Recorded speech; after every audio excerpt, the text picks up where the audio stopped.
आज के ट्यूटोरियल में हम सीखेंगे ऑर्डर बाय और ग्रुप बाय कमांड्स को और साथ ही हम सीखेंगे कि ऑर्डर बाय के साथ हैविंग क्लॉज को और काउंट फंक्शन को कैसे यूज़ करना है। इसको प्रैक्टिकली समझने के लिए मैंने ओपन कर लिया है MySQL क्लाइंट को और मैंने यहाँ पे सबसे पहले पास किया है शो डेटाबेसेस कमांड। इसके बाद मैं इस डेटाबेस में सकीला नाम के डेटाबेस को यूज़ करने जा रहा हूँ। मेरा डेटाबेस चेंज हो चुका है। अब मैं यहाँ चेक करूँगा सबसे पहले कि इस डेटाबेस के अंदर कौन कौन सी टेबल्स है।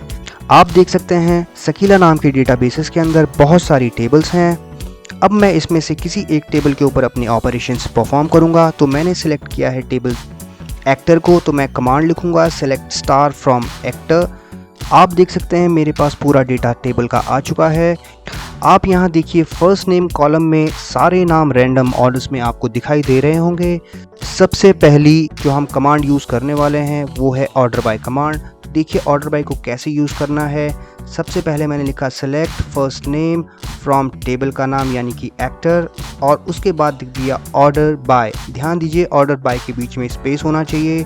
अगर आप स्पेस नहीं लगाओगे तो एरर आ जाएगी। ऑर्डर बाय के बाद आपको लगाना है उस कॉलम का नाम जिस कॉलम के अकॉर्डिंग आप ऑर्डर बाय करना चाहते हो और उसके बाद लिखना है ASC। AST stand for ascending. मेरे कुछ एरर आ गई है, मैंने ऑर्डर बाय के बीच में गैप नहीं लगाया था। मैंने गैप जैसे ही दिया तो आप आउटपुट देख सकते हैं सारे के सारे फर्स्ट नेम मेरे असेंडिंग ऑर्डर में आ चुके हैं। इस कमांड में ASC कम्प्लीटली ऑप्शनल है। आप चाहें तो ASC को हटा भी सकते हैं। आप देख सकते हैं ASC को हटाने के बाद भी मेरी SQL क्वेरी बिल्कुल सही से चली है। आप यहाँ देख सकते हैं। चलिए अब हम दूसरी कमांड के ऊपर बढ़ते हैं। तो इसके लिए मुझे सबसे पहले लिखना होगा शो टेबल्स। मैं देखना चाहता हूँ टेबल्स कौन कौन सी है, क्योंकि मैं करने जा रहा हूँ अपनी टेबल को चेंज और यहाँ पे मैं सिलेक्ट करूँगा किसी और टेबल को। मैं जो ऑपरेशन परफॉर्म करूँगा वो इस टेबल के ऊपर परफॉर्म करूँगा। और अब आप देखिएगा सबसे पहले मुझे चेक करना है कि इस टेबल के अंदर क्या क्या कंटेंट है। तो सबसे पहले मुझे लिखनी होगी command select star from sales underscore by underscore film underscore category. ये फाइल का नाम है। इस कमांड के चलने के बाद मेरे पास आउटपुट कुछ इस तरह से आया है। आप देख सकते हैं कैटेगरी के अंदर जितना भी कंटेंट है वो एक रैंडम ऑर्डर में है। मैं इसे असेंडिंग या डिसेंडिंग ऑर्डर में कर सकता हूँ। तो इस वाली कमांड में मैं इसको डिसेंडिंग ऑर्डर में करके दिखाता हूँ।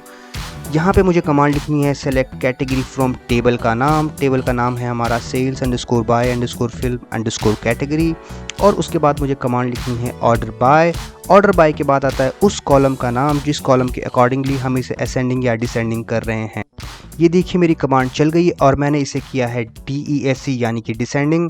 आप देख सकते हैं जितनी भी मेरी कैटेगरी थी वो सारी की सारी डिसेंडिंग ऑर्डर में आ रखी है। डिसेंडिंग ऑर्डर का मतलब अल्फ़ाबेट का ऐसा ऑर्डर जिसमें पहले Z आता हो और लास्ट में A आता हो। यहाँ पे कुछ खास बातें हैं जो समझनी ज़रूरी होंगी, जैसे ऑर्डर बाय और DESC के बीच में हमेशा उस कॉलम का नाम आएगा जिस कॉलम के अकॉर्डिंग मुझे असेंडिंग या डिसेंडिंग करना है। अगर ये कॉलम आप नहीं यहाँ पे ऐड करोगे तो एरर आ सकती है। इसी एग्जाम्पल को मैं असेंडिंग ऑर्डर में भी करके दिखाता हूँ। मैं यहाँ पे लिखूँगा ASC और आप देख सकते हैं सेम कैटेगरी मेरी असेंडिंग ऑर्डर में आ गई है। असेंडिंग ऑर्डर का मतलब पहले A से शुरू होगा और लास्ट में Z आएगा। आप यहाँ देख सकते हैं ऑर्डर बाय और ASC के बीच में उस कॉलम का नाम रखा है जिसके अकॉर्डिंग मुझे सॉर्टिंग परफॉर्म करनी है। आप चाहें तो इस कॉलम की जगह कोई और कॉलम भी रख सकते हैं। और ये बात मैंने आपको पहले भी बताई कि यहाँ पे असेंडिंग ऑर्डर में ASC लिखना कम्प्लीटली ऑप्शनल होता है। आप चाहें तो इसे लिखें और चाहें तो छोड़ भी दें। चलिए अब हम बढ़ते हैं अपनी दूसरी कमांड की तरफ। इसके लिए मुझे डेटाबेस चेंज करना होगा, तो मैं लिखता हूँ कमांड शो डेटाबेसेस। तो यहाँ पे आप देख सकते हैं मैं यहाँ पे यूज़ करने जा रहा हूँ वर्ल्ड डेटाबेस को। वर्ल्ड डेटाबेस को यूज़ करने के लिए मुझे लिखनी होगी कमांड यूज़ वर्ल्ड। ये कमांड लिखते ही मेरा डेटाबेस चेंज हो जाएगा और सबसे पहले मैं चेक करूँगा कि वर्ल्ड डेटाबेस के अंदर कौन कौन सी टेबल्स है। मैंने कमांड लिखी शो टेबल्स।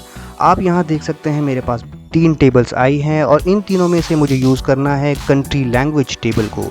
तो सबसे पहले मैं चेक करता हूँ इस टेबल के अंदर क्या क्या कंटेंट है। तो मैंने कमांड लिखी select star from country language. Semicolon लगाते ही मैं एंटर मार दूंगा और टेबल का कंटेंट मुझे दिख गया है। आप यहाँ देख सकते हैं 984 रोज़ मुझे ये दिखा रहा है। आप इस टेबल में अगर ध्यान से देखेंगे तो कुछ ऐसे इसमें नाम हैं जो रिपीट हो रहे हैं।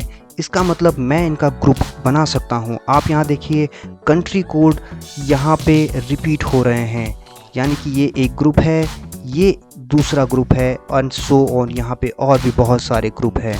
तो अब जो मैं कमांड यूज़ करने वाला हूँ उसका नाम है ग्रुप बाय कमांड। तो ग्रुप बाय कमांड को यूज़ करने के लिए मैं लिखता हूँ सेलेक्ट कंट्री कोड, यानी कि कॉलम का नाम, फिर लिखा मैंने फ्रॉम टेबल का नाम, और उसके बाद मैं कर दूंगा ग्रुप बाय। और ग्रुप बाय जिस कॉलम के अकॉर्डिंग मुझे करना होगा, जहाँ पे भी ग्रुप बन रहे होंगे उसको मैं यहाँ पे लिख दूंगा। और एंटर मारते ही आप देख सकते हैं कंट्री कोड के अंदर जो भी मेरे अलग अलग डुप्लीकेट कोड्स थे वो मेरे एक सिंगल ग्रुप में कन्वर्ट हो गए हैं। और आप यहाँ नीचे आके देखेंगे तो जहाँ पे बहुत सारे रिकॉर्ड्स आ रहे थे, यानी कि इस पूरी टेबल के अंदर अब 233 अलग अलग ग्रुप्स हैं।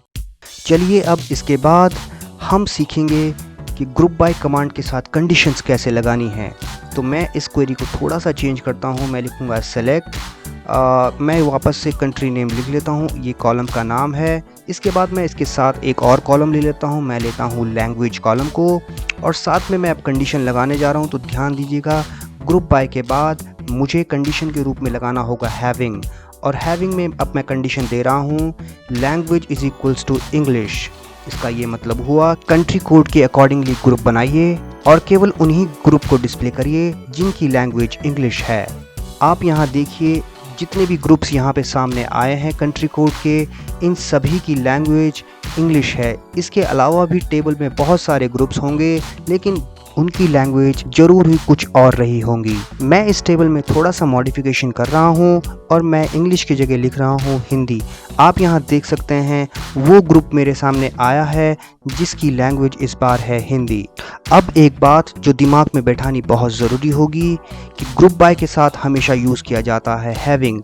अगर मैं हैविंग को चेंज करके यहाँ पे वेयर यूज़ करता हूँ तो आप यहाँ देख सकते हैं मुझे ये एरर शो करता है। तो चलिए मैं इस क्वेरी को वापस से ठीक कर देता हूँ और वेयर की जगह लगा देता हूँ हैविंग।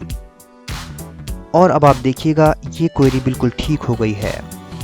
अब हम आगे बढ़ते हैं और अब हम सीखते हैं कि काउंट को कैसे यूज़ करना है। ऑल्दो हमने काउंट पहले भी सीखा हुआ है इन्हीं ट्यूटोरियल्स में, मेरे पुराने ट्यूटोरियल्स आप देख सकते हैं, तो काउंट में अलग से बता चुका हूँ। इस क्वेरी में हम सीखेंगे काउंट को ग्रुप बाय के साथ कैसे यूज़ करना है। तो मैंने क्वेरी लिखी सेलेक्ट लैंग्वेज और उसके बाद मैंने काउंट करा है लैंग्वेज को, और उसके बाद मैंने लिखा है टेबल का नाम, और टेबल के नाम पे लिखने के बाद मैं लिखूंगा ग्रुप बाय कमांड को, और ग्रुप बाय के बाद उस कॉलम को लिख दूंगा जिसके अकॉर्डिंग मैं ग्रुप करना चाहता हूं। तो मैंने लिखा लैंग्वेज। आप यहां देख सकते हैं पूरी टेबल में जो भी अलग अलग लैंग्वेजेस हैं वो उनका अपीयरेंस कितनी बार हुआ है वो आपके सामने आ गई। यानी कि इस टेबल के अंदर आप देख सकते हैं हिंदी 8 बार अपीयर हुई होगी। इसका मतलब ये हुआ हिंदी ग्रुप के अंदर 8 टाइम्स हिंदी आई होगी। इसी तरह से मैं देख सकता हूँ इंग्लिश का जो मेरा ग्रुप बना है उसके अंदर इंग्लिश की अपीयरेंस 60 टाइम आई होगी। इसका मतलब जो भी लैंग्वेज है और सामने उसका बताया है कि उसका काउंट कितना हो रहा है। आप यहाँ देख सकते हैं अरेबिक की है 33, और इसी तरह से आप अरेबिक फ्रेंच की देख सकते हैं 1 है। मैं ग्रुप बाय कमांड को यूज़ करके अलग अलग लैंग्वेजेस का ग्रुप बना के उन्हें काउंट कर सकता हूँ।